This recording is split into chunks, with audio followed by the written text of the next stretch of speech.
We start things off with the Bloodline coming out. It is Solo Sikoa with Jacob Fatu and Blank. And the crowd is chanting for Fatu. And Sikoa gets into the center. And he introduces us and thanks my man, JC.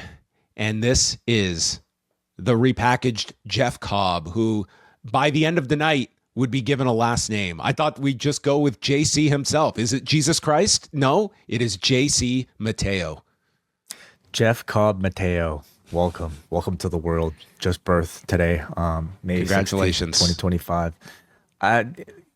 We spoke about a bit about this in the XL edition. I mean, we're all gonna get used to it. It'll take a bit of getting used to. The big question is, I guess, like why this guy? Why this guy changing his name and not some of the others that have recently come in? You know what the game is that we should play, and you have to like play along here. What if we have imagined, okay, that JC Mateo represented Guam in the Olympics and JC Mateo became a pro wrestler and JC Mateo was in the United Empire and then WWE signed this big free agent JC Mateo and we bring him into WWE and here's my man Jeff Cobb.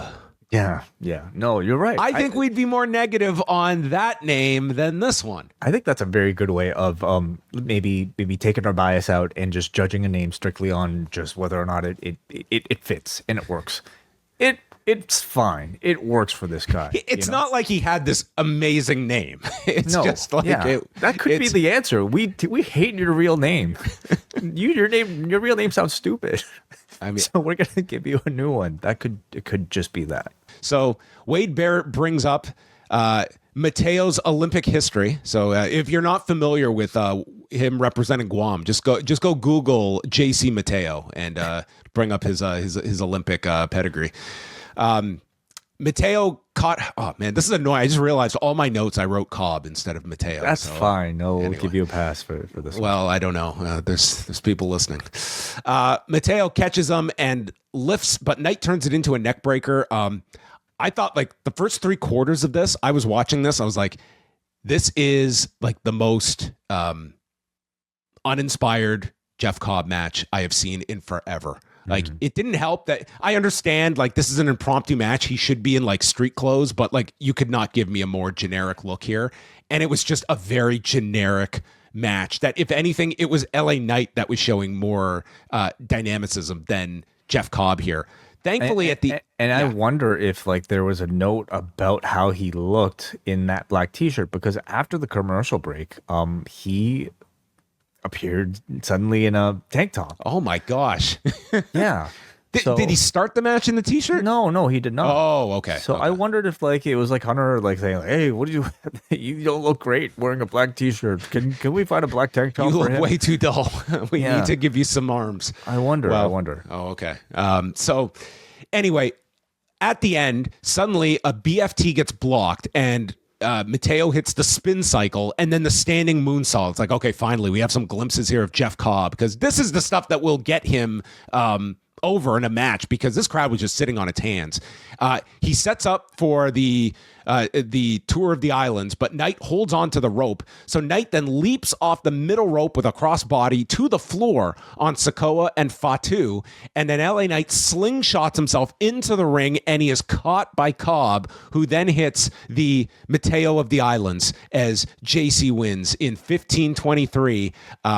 Or as Wade referred to it, what do you call this, Joe? The Tour of the Islands? Or Tour of Islands? Okay. Yes. So, anyway. Yeah, Wade needed to get some of Michael Cole's researchers. Come on. He's pretending not to know.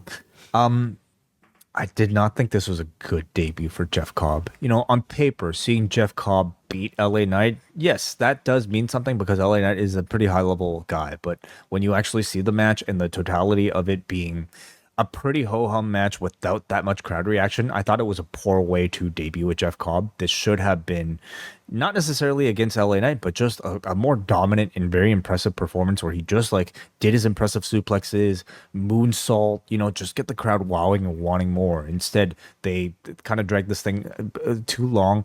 And because it was LA Knight that he was about to beat, it necessitated basically a whole show of Knight getting the better of JC. and that ultimately just kind of made him look beatable and look weak, and having to win needing by requiring a distraction. So I did not think it was a great debut for Cobb. This was a guy that I don't know if I would have made him the surprise appearance. Like, granted, he got a big reaction when they recognized him on Saturday, but that aside, I think this is a guy that it's going to be visually, with him doing these spectacular things in a series of like some videos in a lead up, and then boom, like a quick match to just introduce him. Like, look at this guy that is this size and can do all this incredible stuff.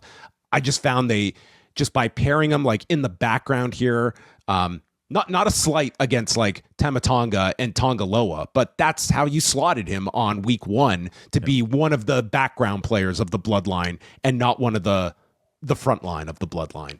And by the end of the night, you just felt like this is just like your background muscle.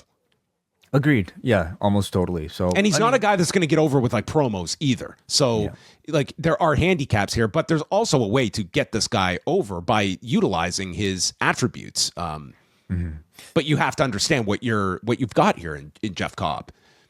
It is week 1, so we'll see if they take any of these notes, and if they pivot, we'll see if he returns in a black t-shirt or the tank top. He's going to be in a singlet, or maybe he'll be in like thong by next week.